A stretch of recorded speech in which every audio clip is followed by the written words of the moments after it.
Hey, everybody. Good morning. Good morning, everybody. Welcome. It's Friday. Yay. We made it to the end of the week. If you're an entrepreneur, you like I am, there's really no Friday, but it does.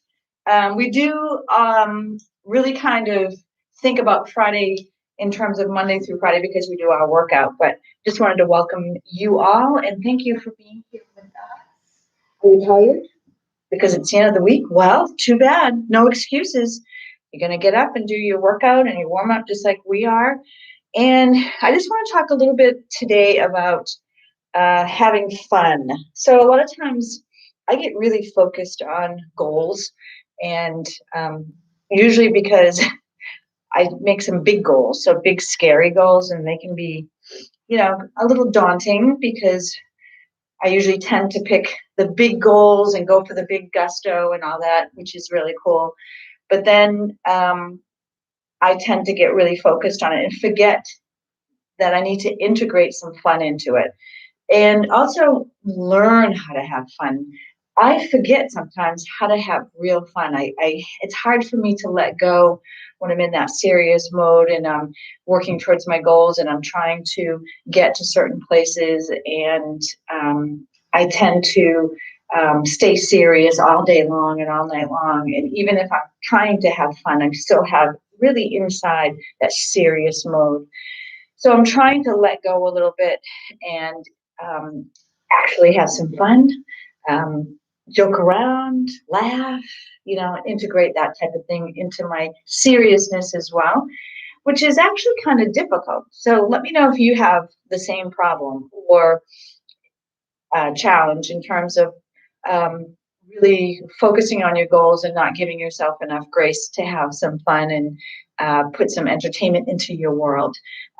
It sounds like it would be easy to do, oh, just have fun. But when you have a lot weighing on your mind and you have things in your subconscious, it tends to get a little bit difficult to have fun. But here we are, we have David, the fun guy.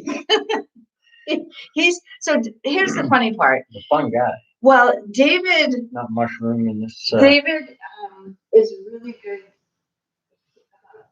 He knows how to tell some really good jokes. His sense of humor is a lot different than my sense of humor, but he's learned how to laugh at things. I have a really more of a difficult time. Like he'll tell me a joke and I'll be like, I'm laughing because he's laughing. I'm not laughing because the joke's funny. To be honest with you, I'm like trying to find the humor in the sentence that he said that I don't understand. And Christopher Hills, you know what I'm talking about because is Christopher on here? No, but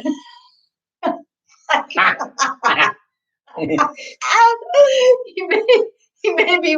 See, I just laughed. That's great. He may be watching later, so I'm just calling him out if he's watching later on, because he has the same sense of humor as David. My friend Jane, same thing. David and Jane can get together and laugh over the most interesting things, and I'm just like, I don't really see the humor in that. Am I missing something? So anyway, it's kind of comical.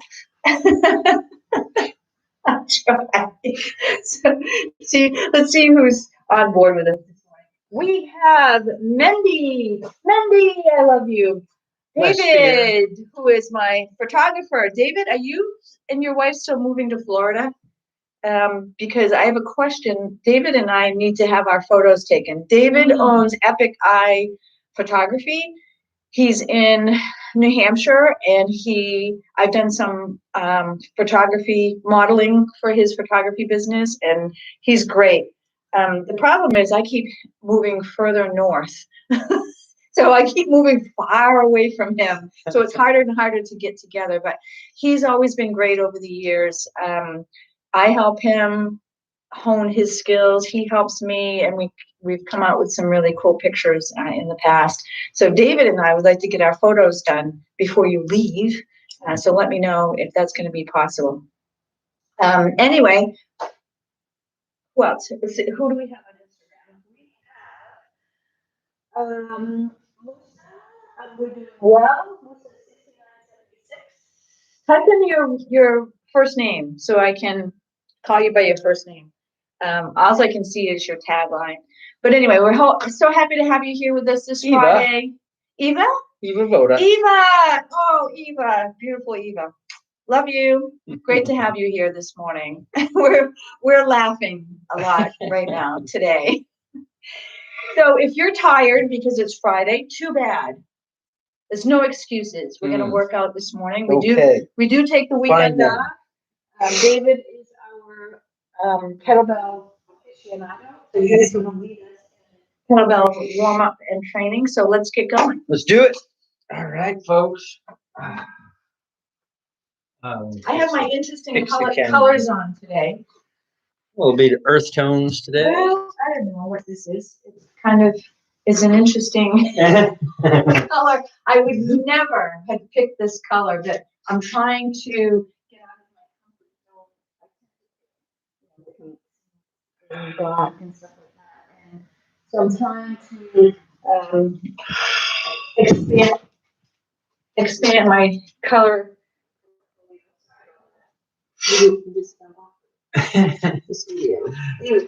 All right, let's do it. Everybody up and bounce. And we're just going to do some hops, and we're just dropping down our shoulders, relaxing. So I don't know if you all know this, but I teach a trauma-based yoga program. It's actually a whole program. It's 16 weeks of lesson books along with trauma yoga training or practice, I guess. And it's really about releasing the feelings and emotions that we have trapped in our bodies from a traumatic experience or from life itself. We hold a lot of emotions and feelings in our physical body. Anyway, yesterday, so I have a live class Thursday at 10 and Saturday at 10 a.m. And if you want more information about the trauma-based yoga program, message me and I'll send you the link. It's really cool. 16 weeks with 16 lessons. You have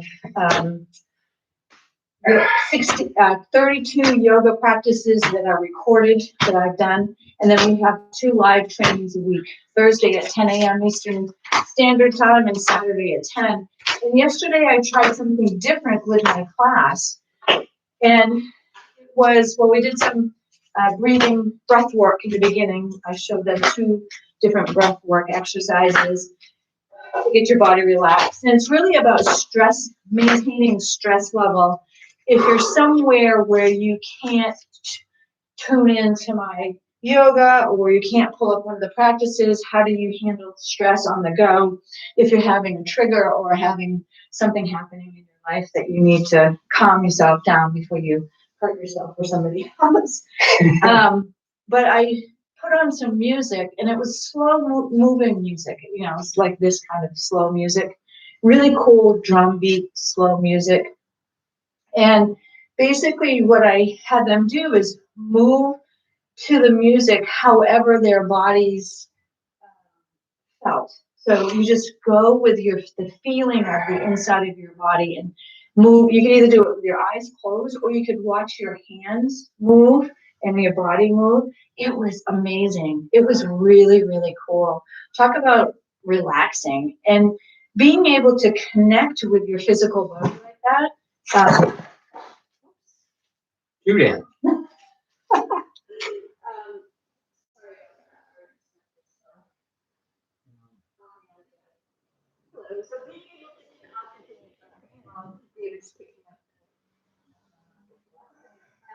Being able to connect with your body like that is really amazing. Why things are not staying. Everything's falling down today. Really tempted. It's raining electronics. There we go. All right. Where's the camera? Yeah. Okay. And now we're like, we did it together, guys. Come on. This is what happens in real life. Challenges. Stressful situation. Actually, I'm not stressed out at all. Bother me. Yeah, so, it was just a really cool exercise. Try it this weekend if you have a chance, or you make the time to do it. It's really cool. It's great for stress relief and getting all of those that negative energy out of your body.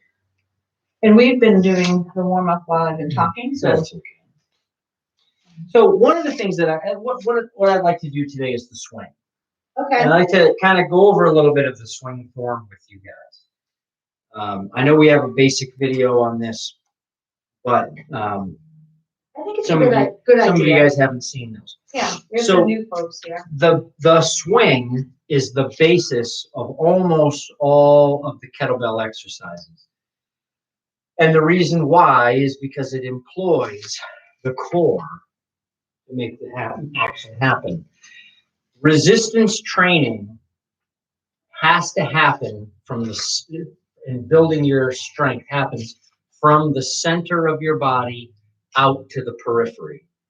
Your body's not going to allow you to build arms that are strong enough to rip your shoulders apart. It's not going to allow you to be able to pick up something with your upper body that your lower body can't handle. So it's really a matter of starting at the basics, starting at the foundation, and then building the building. The foundation is your center, and the swing is your center. So the way we're going to do it, the first thing you're going to do is this. You're going to stand with your feet so that your toes touch the wall and you're facing the wall. And then all I'm going to do is this. I'm going to go down as low as I can and come back up. What's going to happen is if I do it incorrectly, my knees hit the wall and I end up going backwards. If you do this exercise correctly, you should be able to put the kettlebell against the wall, put your toes against the wall, and then sit back into your hips, grab the kettlebell,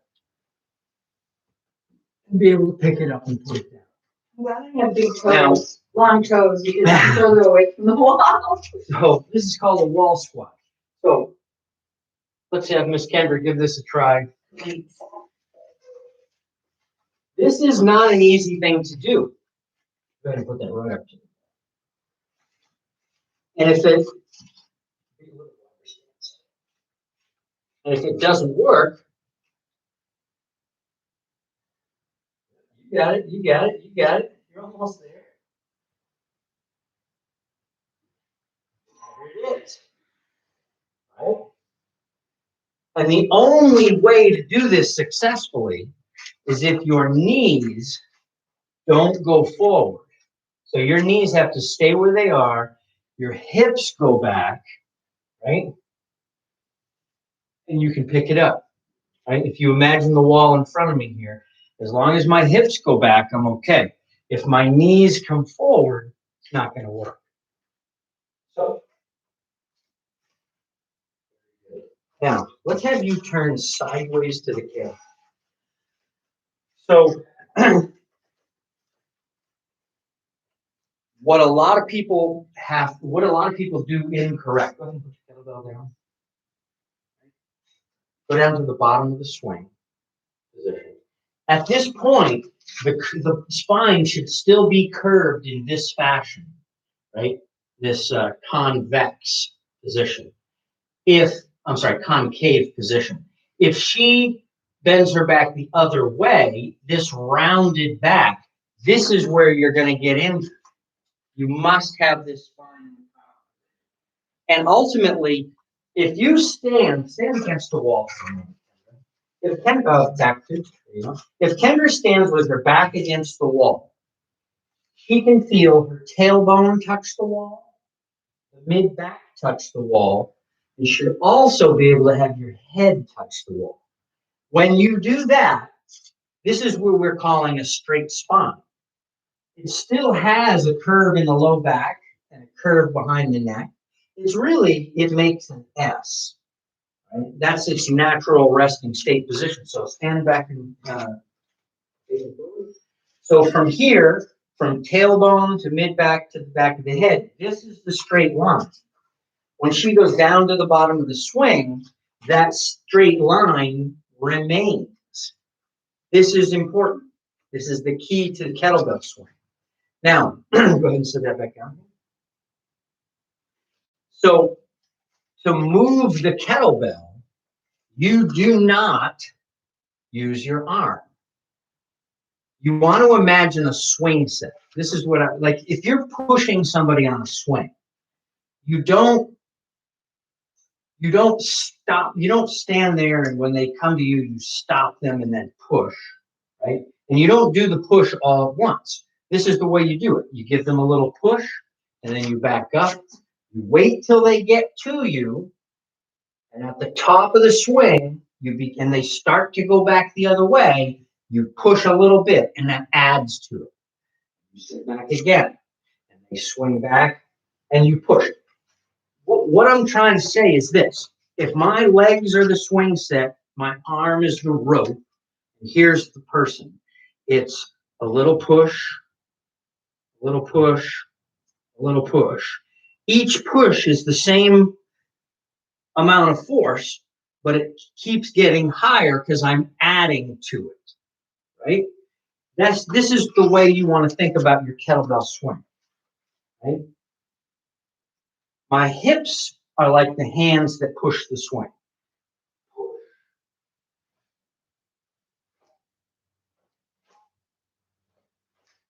Right? So it goes, my hips push, and my arm is in contact with my leg. Therefore, when I use my hips to push that leg forward, it pushes my arm. And then the swing begins. And then at the top, it comes back down. I'm still staying where I am. Once it matches my spine, I then follow it back. And at the very back, I then push forward again, which pushes the kettlebell. A lot of people, they don't make contact here. That's not going to work. They do this. This is not the kettlebell swing. It's 1, 2, So you're 3, 4. Yeah. It's hip, arm, arm, hip, hip, arm, arm, hip. A lot of people mistake it when they do their hip and their arm at the same time and they never make contact. This is one of the things where I've seen people that have swung kettlebell for a long time and still not make that connection. They're still not powering it properly from the hip. So let's have Miss Kendra give this a try. Just do 10 swings. And I want you to watch for it to be, I would say, sideways so that they can see the process better. Because you've got this thing. Right? The hip pushes forward, and then that drives the arm.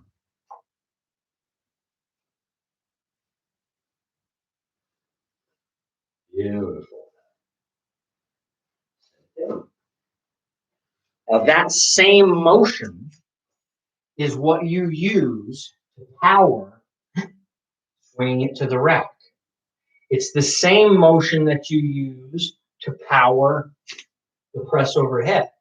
It's the same motion that you use to power the high pull or the snatch. Exactly the same. So it took me a while to get used to that. It takes a long time. It took me a while to. Now I can naturally you can do it feel it now because it's the easiest way to get the kettlebell out. That's right. So the power comes from your core and your glutes. Mm-hmm. And that's what builds this whole thing up, the psoas and right. I mean, think about it like this: stand facing front. Take your hand, put your arm up, put your other hand, put it on your bicep, and feel the size of the bicep. Right? It's not very big. Even if it was huge for your body, it's still not a very big muscle. Compare that to your glute. Now put your hand on your butt. Feel the size of one cheek. Feel the size of that muscle. Yeah, that's pretty big.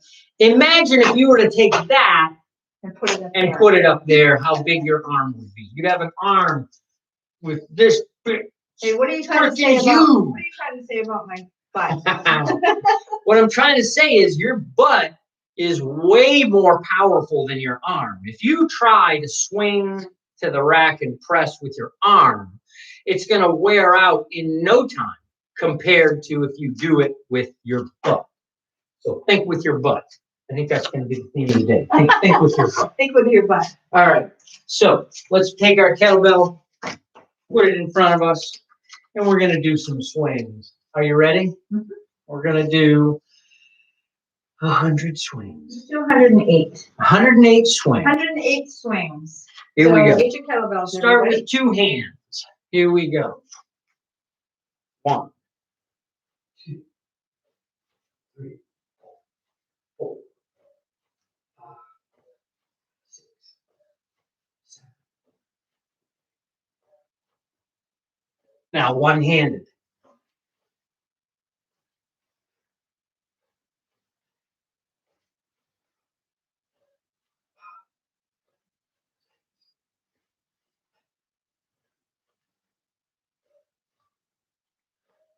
Other hand. I'm not doing one hand right now.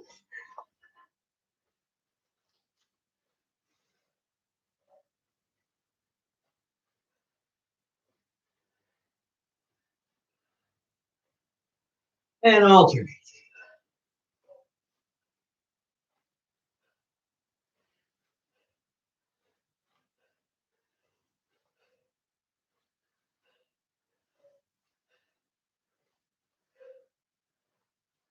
Back to 2 hands.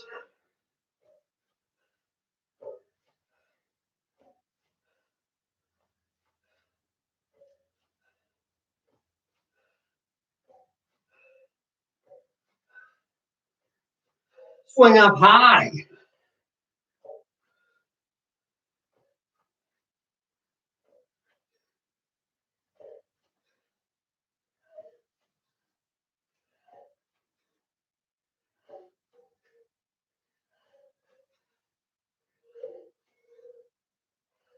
And ready.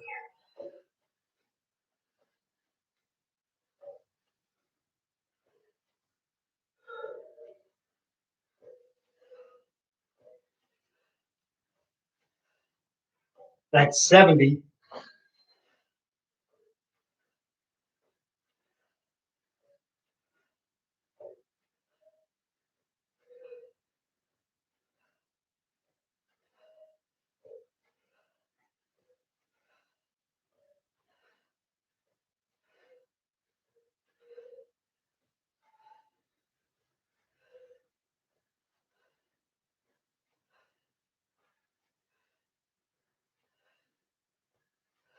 $18 to go.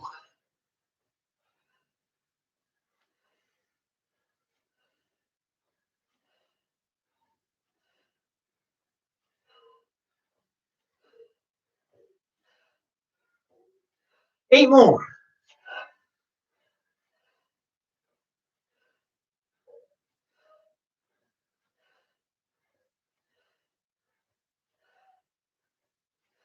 And set it down. Whew. Great. Nice, nice. Really Very good. nice.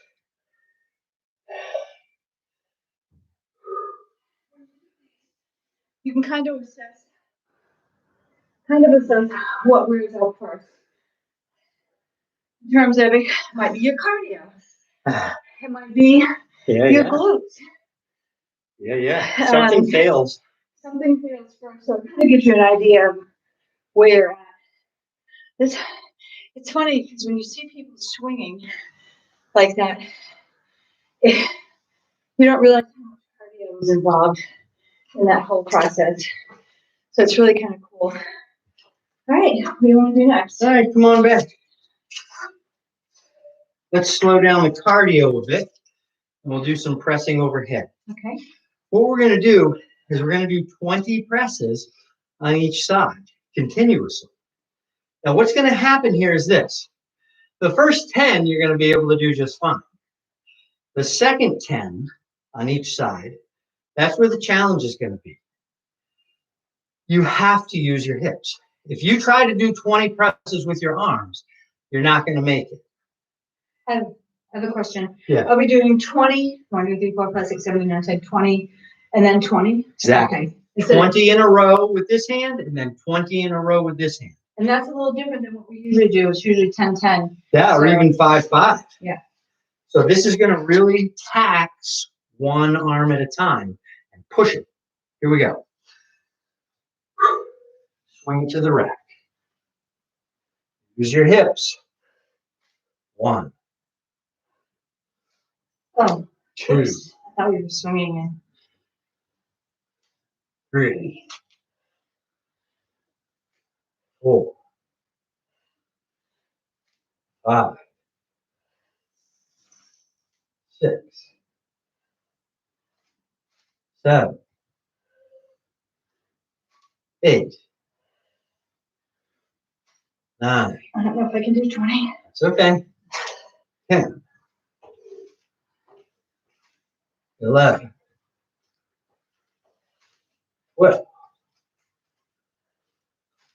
13, 14, 15, 16, 17, 18, 19, 20. Change hands. That was hard. So I'm starting with my heavier kettlebell and then swapping it out when I can't do anymore. Now, if you do this properly, you're throwing it with your hip and catching it with your hand, not lifting it. 1, 2, 3, 4, 5, 6, 7, 8,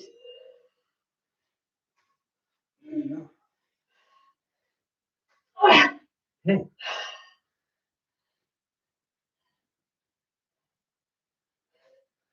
11,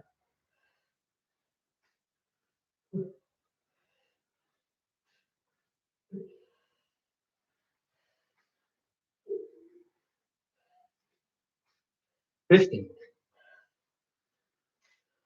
16, 17, 18, 19, 20. That was hard just with the lighter one. So I challenged myself, but I also wanted to stay safe. Yep.